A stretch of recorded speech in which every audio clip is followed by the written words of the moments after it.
और जब भी एक नया महीना शुरू होता है तो हर महीने की शुरुआत में association of mutual funds in India 10 तारीख के आसपास वो आंकड़े लेकर आता है जो हमें बताता है कि म्यूचुअल फंड में किस तरह का निवेश हुआ आया है।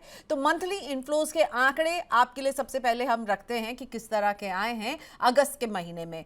अगस्त में इक्विटी म्यूचुअल फंड में हमने इनफ्लोज में एक गिरावट देखी है। सो कुल इनफ्लो रहा है 33,430 करोड़ का और ये जुलाई के कंपैरिजन में 22% का डिक्लाइन दिखा रहा है।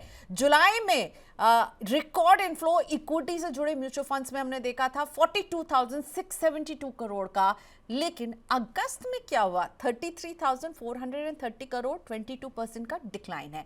अब अगर स्कीम्स की बात करें तो स्मॉल कैप फंड्स, जो कि हमने देखा कि यहाँ पर लोगों का इंटरेस्ट बहुत रहता है, पर अगस्त में लोगों ने स्मॉल कैप फंड में कम पैसा लगाया है। 4,992 करोड़ का इनफ्लो यहां पर आया है, जबकि जुलाई में यही 6,484 करोड़ का इनफ्लो आया था। लेकिन लार्ज कैप और मिड कैप में मार्जिनली हमने बेहतर इनफ्लोज देखे हैं जुलाई के कंपैरिजन में। तो अगस्त में अगर हम लार्ज कैप की बात करें तो 2,834 करोड़ रुपए का निवेश हुआ है, जो कि जुलाई में इससे थोड़ा सा कम 2,125 करोड़ का था। मिड कैप में भी इनफ्लोज बेटर रहे हैं। अगस्त में 5,330 करोड़ का इनफ्लो अगस्त में रहा, जबकि जुलाई में यही 5,182 करोड़ का इनफ्लो था। ओवरऑल सिप की बात करते हैं तो प्लीज याद कीजिएगा कि जुलाई एक्स्ट्रा ऑर्डिनरी रिकॉर्ड ब्रेकिंग महीना रहा था, जब हमने इक्विटी में तगड़ा इनफ्लो देखा, सिप में तगड़ा इनफ्लो देखा। और अभी जो अगस्त में हम स्लाइड डिक्लाइन सिप इन्वेस्टमेंट में भी देख रहे हैं। 28,265 करोड़ का निवेश आया है, जो कि जुलाई में 28,464, यानी उसी के आसपास टिका है सिप का जो इनफ्लो है। इक्विटी में हम जरूर देख रहे हैं, देखिए कहाँ 42,000 करोड़ प्लस का निवेश आया था और यहाँ 33,000 करोड़ पर ही सिमट गई है बात अगस्त के महीने में। क्या रीजंस हैं? एनएफओ एक बहुत बड़ा रोल प्ले करते हैं, वहाँ हमने किस तरह का इन्फ्लोज देखा है, इन सब पर बात करते हैं। मेरे साथ जुड़ चुकी हैं फिनोवेट की फाउंडर और सीईओ नेहल मोटा। Nehal, thank you so much, आपने इस दिन हमारे लिए वक्त निकाला। डेटा अभी अभी आया है और मेरे साथ नेहल जुड़ गई हैं उसको एनालाइज करने के लिए। इनफैक्ट नेहल, मुझे आपने एक पॉइंट बताया, उससे शुरुआत करते हैं। नेहल ने देखा इस डेटा को और बताया कि जो एनएफओस थे अगस्त में, उसमें इनफ्लो केवल 3,000 करोड़ का रहा है। और अगर जुलाई में से हम इसे कंपेयर करते हैं नेहल, जो आपने ही मुझे कंपेयर करके दिखाया, July was like a fabulous month for NFO और अगस्त में हमने वो इनफ्लो नहीं देखा है एनएफओस में। आप इसे कैसे देख रहे हैं? क्या बहुत सारे आईपीओ, क्योंकि अगस्त वो भी महीना रहा जब 31 आईपीओ बाजार में आए हैं, तो क्या लोगों ने एनएफओ को डिच करके आईपीओ में पैसा लगाया? तो कुछ जुलाई में 30 एनएफओज में अप्रोक्सीमेटली 30,000 करोड़ कलेक्ट हुए थे, और राइट। वही अगस्त में 23 एनएफओज में कुछ 3,000 करोड़। तो जो एक इनफ्लोज के अंदर हम डिक्लाइन दिख रहे हैं, तो एनएफओ का जो कलेक्शन है उसमें एक शार्प डिक्लाइन दिख रहा है। और जैसे आपने सही बताया कि अगस्त के मंथ में काफी सारे आईपीओज आए हैं। सो इन्वेस्टर्स के जो पैसे हैं वो एक लिमिटेड है, और ऑप्शंस उनके पास काफी थे डायरेक्टली इन आईपीओज में पैसे लगाने का। तो करीब जो इतना बड़ा आईपीओ इनफ्लो आया है, वो कहीं ना कहीं जो म्यूचुअल फंड के एनएफओज हैं उस पे उसका इम्पैक्ट आया है।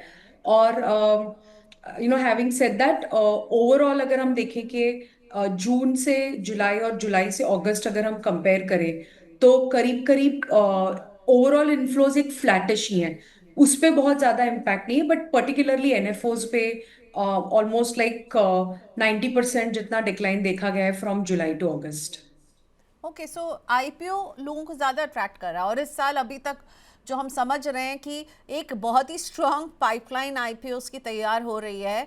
अभी मैंने बताया कि हमने अगस्त में देखा 31 आईपीओस, सितंबर में भी कई आईपीओस आ रहे हैं, कई पॉपुलर, कई छोटी कंपनियां, कई मेन बोर्ड, कई एसएमई आईपीओस। एंड ओवरऑल इस साल बहुत सारे आईपीओस हम देखने वाले हैं। 3 लाख करोड़ के आईपीओस आने वाले हैं, बाजार को हिट करने वाले हैं। अगले साल एक मेगा रिलायंस जियो इन्फोकॉम का भी आईपीओ आने वाला है। सो यू थिंक कि प्राइमरी मार्केट में पार्टिसिपेट करने के लिए ज़्यादा इन्वेस्टर्स जो हैं इंटरेस्टेड हैं, उनको लगता है कि भाई प्राइमरी मार्केट में आईपीओ एक विंडो उनके लिए खोलता है जहां वो तुरंत कमाई भी कर सकते हैं। अनेहल? हाँ, तो वही हो गया कि एक शॉर्ट समय के लिए आप पैसे लगा रहे हो, और अगर वो आईपीओ काफी पॉजिटिव खुलता है तो जो रिटर्न ऑन इन्वेस्टमेंट होता है इन द टाइम पीरियड, वो इन्वेस्टर को लगता है कि कहीं ना कहीं आईपीओ में एक शॉर्ट टर्म में वो एक अच्छा रिटर्न उनको मिल सकता है, अगर उन्होंने सही आईपीओ पिक किया है और मार्केट सेंटिमेंट अच्छे रहे और आईपीओ पॉजिटिव ओपन हो तो वर्सेस जो इन्वेस्ट कर रहे हैं और जो रिटर्न एक शॉर्ट टर्म में मिल रहा है वो मतलब स्क्यूड होता है काफी, आईपीओज में उनको अच्छे रिटर्न्स शॉर्ट टर्म में मिल सकते हैं, और इसके लिए इन्वेस्टर अभी ये स्पेस रख रहे हैं कि उनके पास फंड्स अवेलेबल हो, जितने आईपीओज ओपन हो जितने मैक्सिमम में वो पार्टिसिपेट कर पाए, बिकॉज ये एक शॉर्ट टर्म में बहुत बड़ा गेन उनको दिखता है वाया आईपीओज, जबकि म्यूचुअल फंड्स में ये एक लॉन्ग टर्म है, आप इन्वेस्ट कर रहे हो कुछ सालों तक और फिर आपको एक रिटर्न उसमें आप एक्सपेक्ट कर सकते हो। तो ये एक है कि छोटे इन्वेस्टमेंट्स में एक छोटी टाइम विंडो में अगर बम्पर आईपीओ ओपनिंग हुई है तो एक बड़ा गेन मिल सकता है, और वो काफी सारे लोग ऐसा है कि वो मनी रोटेट करते हैं कि इसमें से निकाला, दूसरे में डाला, तीसरे में डाला, so the capital is also not block, they are rotating the capital very fast. तो उस माइंडसेट से भी जो प्राइमरी मार्केट पार्टिसिपेशन है वो काफी बड़ा है, और पिछले काफी आईपीओस में लोगों ने काफी पैसे भी बनाए हैं, तो उस हिसाब से जो एक ओरिएंटेशन अभी है कि झुकाव आईपीओ की तरफ दिख रहा है। ओके, सो एनपीओ एनएफओ वर्सेस आईपीओ की लड़ाई में अभी तो हमें अगस्त में ये इंडिकेशन मिल रहे हैं कि आईपीओ ने बाजी मारी है। अब ये बताइए, जो इक्विटी म्यूचुअल फंड में हमने जुलाई का रिकॉर्ड ब्रेक किया, बहुत शानदार इक्विटी म्यूचुअल फंड में पैसा गया, फिर अगस्त में हम ये जो डिक्लाइन देख रहे हैं 22% का, ये छोटा मोटा डिक्लाइन नहीं है, बहुत बड़ा फासला है। हम 8-10% का डिक्लाइन तो फिर भी मान सकते हैं, पर 22%। सो आपको क्या लगता है एज समवन जो इतने सारे लोगों का निवेश मैनेज करती हैं, कि जुलाई से अगस्त में ऐसा क्या होगा कि इक्विटी म्यूचुअल फंड में हमने ये इस तरह का डिक्लाइन हम देख रहे हैं? तो ये जो एक टैरिफ को लेके बहुत अनसर्टेनिटी थी, और हमने राइट। देखा कि कैसे टैरिफ बढ़ते गए over a period of month. तो अगस्त ओवरऑल मार्केट्स के लिए काफी वॉलेटाइल रहा, और एक क्लैरिटी नहीं आ रही थी कि अभी एग्जैक्टली इसी पे टैरिफ पॉज होगा या बढ़ेगा। जो अभी सितंबर के लास्ट 5-7 दिन में आज भी बहुत सारे ऐसे न्यूज आए कि हमारी इंडियन टीम जा रही है यूएस फॉर टॉक्स, एंड दोनों प्राइम मिनिस्टर की तरफ से एक पॉजिटिव स्टेटमेंट्स आए हैं, like Indian prime minister and the US president, there has been a positive statement कि there will be some way out for tariffs. So ये जो क्लैरिटी अभी सितंबर में आ रही है वो अगस्त में नहीं थी, बहुत सारी अनसर्टेनिटी, इवन जीएसटी का जो भी ये पॉजिटिव मूव आया है ये भी टुवर्ड्स लेटर हाफ आया है। तो अगर हम जुलाई एंड अगस्त देखें तो काफी अनसर्टेनिटी थी, तो उस पॉइंट ऑफ टाइम पे निवेशकों को लगा कि अगर मुझे प्राइमरी मार्केट्स में अपॉर्चुनिटी मिल रही है और अगर मैंने आईपीओ को स्टडी करके अच्छे से पैसे लगाए हैं तो मैं फास्ट चर्न कर सकता हूँ in different investments rather than just investing for long term in mutual funds. Maybe after a month they can wait out and they can see the situation. तो वो भी कारण होगा। बट हैविंग सेड दैट जो long term investors हैं और जो अपने फाइनेंशियल गोल्स के लिए इन्वेस्ट कर रहे हैं तो आप वो एसआईपीस पे उतना बड़ा इम्पैक्ट नहीं देखोगे जितना एक लमसम इन्वेस्टिंग। और हमने एक रीजन देखा कि जुलाई की इनफ्लोज से अगस्त में जो एनएफओ पार्टिसिपेशन में जो एक डिक्लाइन दिखा है शायद वो एक रीजन हो सकता है, बिकॉज वही हम देख रहे हैं कि 33,000 करोड़ ओवरऑल डिक्लाइन हमने देखा फ्रॉम जुलाई टू अगस्त, उसमें से 30,000 करोड़ तो सिर्फ एनएफओ का जो था 30,000 की जगह 3,000 है, तो 27,000 करोड़ तो सिर्फ एनएफओ में जो पैसे नहीं आए उसी की वजह से वो 22% दिख रहा है। तो हमको 22% एज सच एब्सोल्यूट नहीं पढ़ना चाहिए, बिकॉज 90% जो एनएफओ कलेक्शन में डिक्लाइन हुआ है वही करीब 27,000 करोड़ है 33,000 करोड़ में से। तो अगर वो हटा दें तो मतलब आई विल से कि इतना बड़ा इम्पैक्ट नहीं है जितना एक डेटा एब्सोल्यूट नंबर बता रहा है। Okay, fine. लेकिन हाँ, ये तो ज़रूर दिख रहा है कि लोगों ने थोड़ा सा अनसर्टनिटी, वॉलेटिलिटी, जियोपॉलिटिकल टेंशन, अब तो जियोपॉलिटिकल टेंशन में एक हम नेपाल का भी एंगल जुड़ते हुए देखेंगे। अभी तक हम रूस यूक्रेन की बात कर रहे थे, इजराइल में भी टेंशन बढ़ते हुए, तो ये सारी चीज़ें जो है मार्केट को वॉलेटाइल रख रही हैं, और इसलिए शायद जो म्यूचुअल फंड के भी इन्वेस्टर्स हैं उन्होंने थोड़ी सी दूरी ज़रूर रखी है। आईपीओस की भरमार उसने भी अट्रैक्ट किया है। डेट फंड में क्या चल रहा है नेहल, क्योंकि वहाँ पर हमने देखा कि आउटफ्लो आ रहा है डेट फंड में, राइट? डेट फंड से लोग पैसा अभी निकाल ही रहे हैं। तो एक पॉजिटिव चीज ये रही कि जुलाई में हम लोगों ने 1 लाख करोड़ से ज्यादा का आउटफ्लो देखा था डेट में। वो अगस्त में गिर के कुछ 6 हजार करोड़ के आसपास ही है। तो ओके। शार्प डिक्लाइन हुआ है जो डेट फंड के आउटफ्लोज में इन द मंथ ऑफ अगस्त। तो ये ओवरऑल डेट मार्केट्स के लिए पॉजिटिव है कि जो इतना शार्प हमने देखा था एग्जिट इन जुलाई, वो अगस्त में करीब करीब 95% कम हो गया। तो ये ओवरऑल डेट फंड्स के लिए पॉजिटिव रहा। ओके, सो हमारे एक व्यूअर हर्ष कपूर लिख रहे हैं कि लास्ट 2 महीने में एनएफओ भी खूब आए हैं, दैट इज़ वाई इनफ्लो जो है। इनफैक्ट हम भी यही बात कर रहे थे कि एनएफओ में लोगों ने हाथ खींच करके आईपीओ में डाला है। हर्ष, आप भी वही बात कर रहे हैं। इट इज़ सो नाइस जब इन्वेस्टर्स हमारी बात समझते हैं और वो भी इस नंबर को वैसे ही एनालाइज कर रहे हैं। ग्रेट।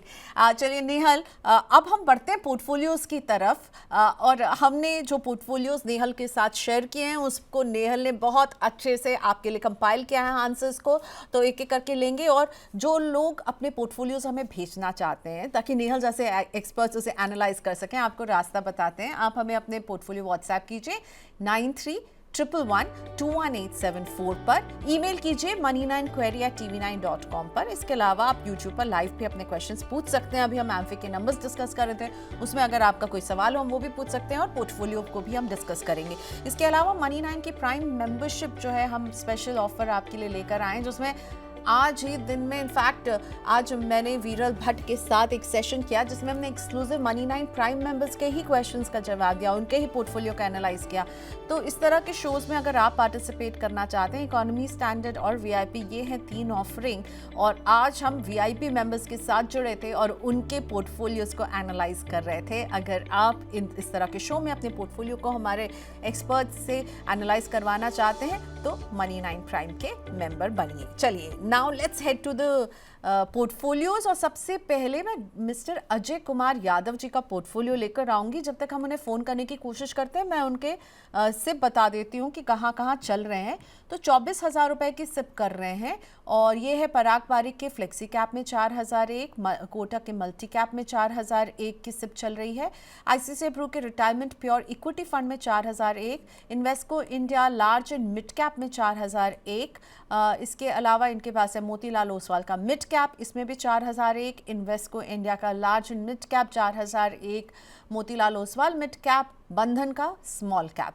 6 स्कीम में निवेश करें, एज है 34 और 22 ईयर्स इनका इन्वेस्टमेंट का होराइजन है। क्या हम इनसे बात कर पा रहे हैं? इनका फ़ोन नंबर हमारे पास था क्या? हाँ, हम ओके। सो अजय जी, मेरी जो टीम मेंबर्स हैं वो बता रहे हैं कि आप अभी फ़ोन नहीं उठा रहे हैं। चलिए, हमने आपका पोर्टफोलियो ले लिया है। Nehal, over to you. 24,000 की सिप है, 22 ईयर्स इनका टाइम होराइजन है। आपको कैसा लग रहा है अजय का पोर्टफोलियो? तो इनके एक्चुअली 2 सवाल है। एक तो ये 24,000 जो सिप कर रहे हैं और 22 ईयर्स तक कंटिन्यू रखेंगे, तो ये कितना कॉर्पस कलेक्ट कर लेंगे। और इन्होंने ये भी बताया कि लास्ट 1 साल से ये सिप कर रहे हैं, तो करीब करीब 3,20,000 22,000 का इनका अभी तक लमसम इन्वेस्टमेंट हो गया है। तो अगर ये 24,000 की सिप 22 साल तक कंटिन्यू रखें एंड 12% का अगर इनको एक रिटर्न मिले इन द लॉन्ग रन, तो इनकी जो इन्वेस्टमेंट वैल्यू है वो करीब करीब इनका कॉर्पस हो जाएगा 3,22,00,000। सो अप्रोक्सीमेटली ये इनका फर्स्ट सवाल था कि कितना कॉर्पस जुटा लेंगे।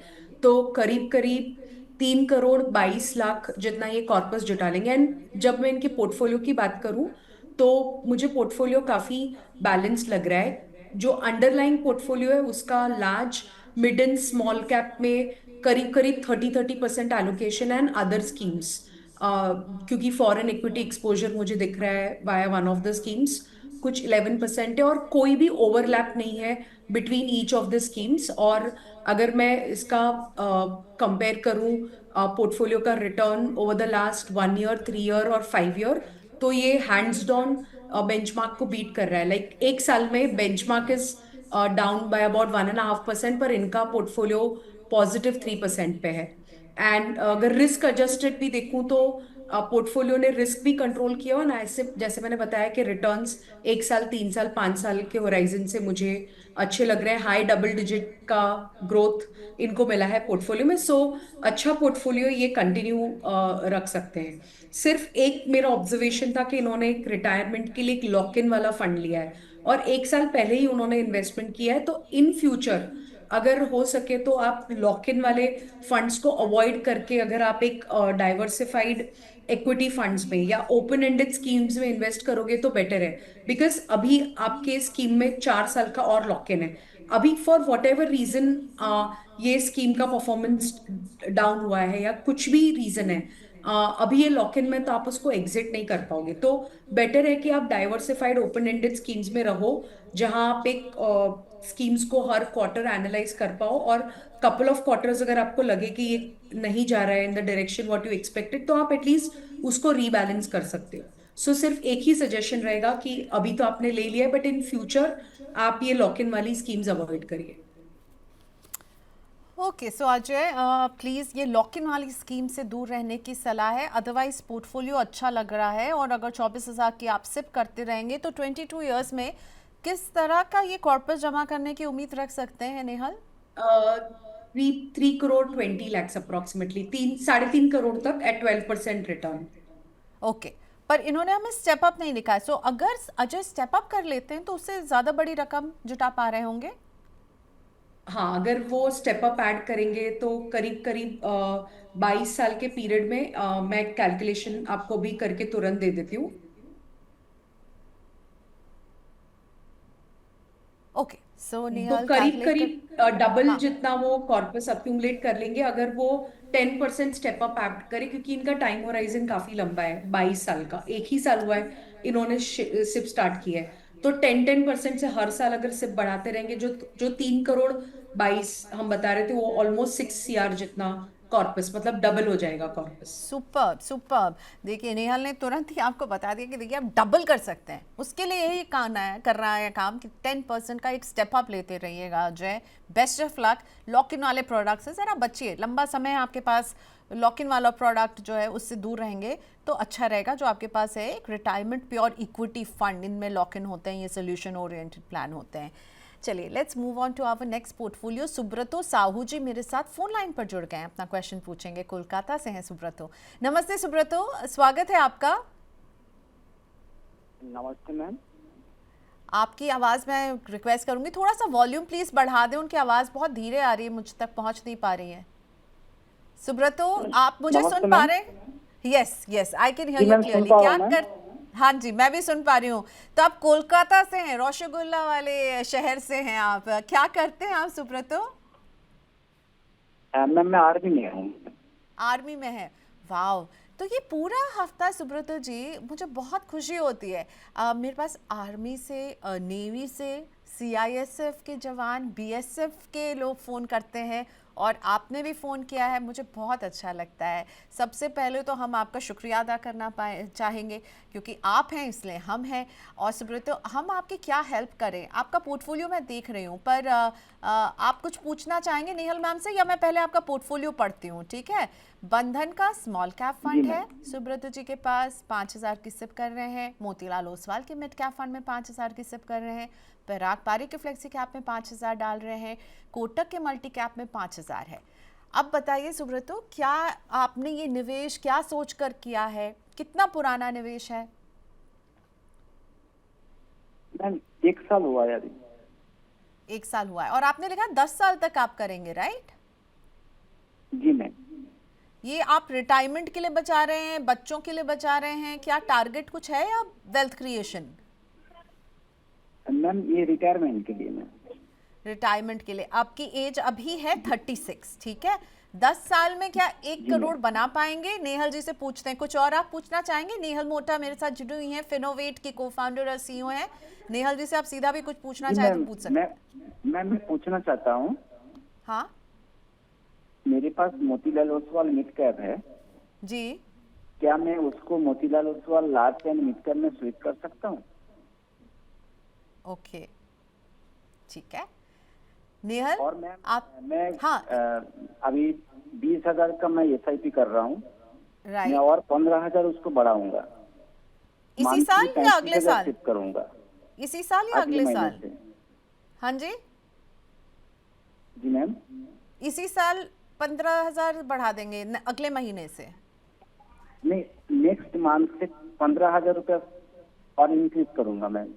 ठीक है, तो उस 15,000 तो के उसके लिए लिए एक, क्या स्कीम जी ऐड मैम, करें या उसके इसी लिए में एक करें ना डाइवर्सिफाई ये? पोर्टफोलियो मुझे चाहिए मैम। ओके ठीक है। सो बहुत अच्छी बात है, आप इसको अभी 20,000 कर रहे हैं, 35,000 ले जाएंगे। चलिए फिर नेहल जी से हम इस पर राय कर ले लेते हैं। नेहल, तो एक तो ये जो मिड कैप है इनके पास मोतीलाल ओसवाल का, कह रहे हैं क्या मैं इससे पैसे निकाल करके मोतीलाल के लार्ज एंड मिड कैप में डाल दूं, प्लस 15,000 से अपनी निवेश को ये अगले महीने बढ़ाने भी वाले हैं। क्या सलाह देंगी आप? और प्लीज़ डोंट फॉरगेट नेहल जी कि उन्होंने कहा कि 10 साल में वो 1 करोड़ हासिल करना चाहते हैं इस पोर्टफोलियो से। शुभ्रत जी, पहले तो नमस्कार। और जैसे प्रियंका जी ने सही कहा, आप हैं तो हम हैं। और आपका जो अच्छा काम है आप वैसे ही कंटिन्यू करिए। और आपके जो भी फेलो कलीग्स हैं उनको भी हमारा नमस्कार और धन्यवाद। जो हम चैन से सोते हैं वो आपकी वजह से है। अब हम आपके पोर्टफोलियो को ले लेते हैं। तो पहले तो मैं आपको कॉन्ग्रेचुलेट करूंगी कि आपने इतना बैलेंस्ड पोर्टफोलियो बनाया है। मैं देख रही हूँ कि एक स्मॉल कैप, एक फ्लेक्सी कैप, एक मिड कैप और एक मल्टी कैप स्कीम में 25-25% मतलब 5-5 हजार करके इक्वल एलोकेशन आपने किया है। नंबर ऑफ स्कीम्स 20,000 में आपने काफी कंट्रोल रखी है, वो बहुत अच्छा है। एंड मैं अगर देखूं कि अंडरलाइंग कंपनीज, तो अभी आपके पोर्टफोलियो में 34% लार्ज कैप का इन्वेस्टमेंट है, कुछ 22% जितना मिड कैप है, 27% स्मॉल कैप है, अदर्स में कुछ 16% है। तो जो आपका सवाल था कि आपको मिड कैप से स्विच करके लार्ज और मिड में जाना चाहिए, तो मुझे एज सच कोई नीड नहीं लग रही है। बिकॉज ओवरऑल मुझे पोर्टफोलियो काफी बैलेंस लग रहा है। 35-37% large cap, 22% mid cap and about 27% in small cap. आपका होराइजन 10 साल से ज्यादा है, अभी आपकी एज सिर्फ 36 है। तो मुझे ऐसा लग रहा है कि लार्ज एंड मिड में आपको स्विच करने की जरूरत नहीं, क्योंकि आपके पास एक फ्लेक्सी कैप है और मल्टी कैप है। तो उसमें आपको थोड़ा बहुत लार्ज एंड मिड में एक्सपोजर ऑलरेडी मिल रहा है। तो प्योर एक लार्ज मिड स्कीम में अभी स्विच करने की आपको जरूरत नहीं है। आपका ये पोर्टफोलियो बहुत अच्छा है, इसके अंदर ना की बराबर का ओवरलैप है। और जबकि मैं पोर्टफोलियो का अगर परफॉर्मेंस भी देखूं ओवरऑल लॉन्ग टर्म पीरियड, तो एक मैं 1 ईयर या 3 ईयर 5 ईयर पर्सपेक्टिव से भी देखूं, तो ये पोर्टफोलियो ने जो बेंचमार्क है, जो मैंने एक NSE 500 या BSE 500 टोटल रिटर्न इंडेक्स को मैं अगर बेंचमार्क लूं, तो इस पोर्टफोलियो ने आउट परफॉर्म किया है बेंचमार्क को। जो शार्पे सॉटिनो है वो भी क्लोजर टू 1 है। तो रिस्क भी ये पोर्टफोलियो में कंट्रोल हो रहा है। और अगर मैं अप कैप्चर डाउन कैप्चर देखूं, तो जब मार्केट गिर रही है तो ये पोर्टफोलियो मार्केट से कम गिर रहा है। तो एक अच्छा डाइवर्सिफिकेशन, अच्छा रिस्क कंट्रोल है। तो आप ये पोर्टफोलियो कंटिन्यू रखिए। जो आपका सवाल था कि अगर आप ये 20,000 की SIP कंटिन्यू रखते हो फॉर 10 ईयर पीरियड, तो आपको जो 1 करोड़ का आपका लक्ष्य है वो उस पर शॉर्टफॉल होगा। तो आप एक अच्छी चीज कर रहे हो कि आप 15,000 से अपनी SIP को बढ़ा रहे हो। तो अगर आप इंस्टेड ऑफ 20,000,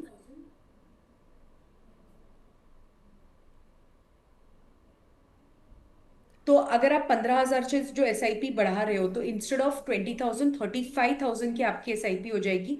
एक 10 ईयर के पीरियड में अगर 12% का पोर्टफोलियो रिटर्न आपको मिले, तो 82 लाख जितना आप कॉर्पस पहुंच जाओगे। आपका लक्ष्य 1 करोड़ है। तो मैं आपको सजेस्ट करूंगी कि अगर हो सकता है तो इसको 35,000 पे लेके जाइए और नेक्स्ट ईयर एक 5% का स्टेप अप ऐड कर दीजिए। तो ब्लेंडेड आप 1 करोड़ के ऊपर पहुंच जाओगे 10 साल के पीरियड में। और जो एडिशनल आप इन्वेस्टमेंट्स कर रहे हो, तो ये 4 स्कीम्स जैसे मैंने बताया अच्छी है, इसमें बैलेंस्ड अच्छा है, आप ये कंटिन्यू करिए। एक स्कीम आप कोई हाइब्रिड फंड ऐड कर दीजिए। और एक कोई आप जो बुलियन ओरिएंटेड स्कीम है, जिसमें गोल्ड सिल्वर में आपको एक्सपोजर अगर मिलता है ओवर अ 10 ईयर पीरियड, जो अभी जैसे एकदम वॉलेटाइल टाइम है, जियोपॉलिटिकल क्राइसिस है, या जो ये हमने टैरिफ के इश्यूज देखे, या जब भी हम ऐसी टर्बुलेंट टाइम्स देखते हैं, तो एक बुलियन एक पोर्टफोलियो के लिए अच्छा हेज हो जाता है। तो जो एडिशनल पैसा आ रहा है उसमें से थोड़े थोड़े पैसे करंट 4 स्कीम्स में, एक आप हाइब्रिड फंड ऐड कर लीजिए और एक आप गोल्ड सिल्वर का फंड ऐड कर लीजिए, तो कुछ 6 या 7 स्कीम्स पे आपका पोर्टफोलियो रेस्ट्रिक्टेड होगा एंड 35,000 का इन्वेस्टमेंट उस पे जाएगा। और 10 ईयर की होराइजन से 5% का स्टेप अप अगर आप ऐड करोगे, तो एक ब्लेंडेड 12% जितना रिटर्न भी मिला, तो आप 1 करोड़ का टारगेट इजीली अचीव कर लोगे। ओके, सो 1 करोड़ पहुंच सकते हैं आप। और आप जो सोच रहे थे ना सुब्रत जी की वो मोतीलाल ओसवाल के मिड कैप को क्या लार्ज एंड मिड कैप में डालें, तो जो अभी डाइवर्सिफिकेशन के लिहाज से इसकी कोई ज़रूरत नहीं है, वैसे ही चलने दीजिए। ऐड जो आप 15,000 कर रहे हैं कुछ एग्जिस्टिंग पोर्टफोलियो की स्कीम्स में कीजिए, एक हाइब्रिड फंड लीजिए और एक गोल्ड एंड सिल्वर फंड भी ज़रूर इसको भी देख सकते हैं।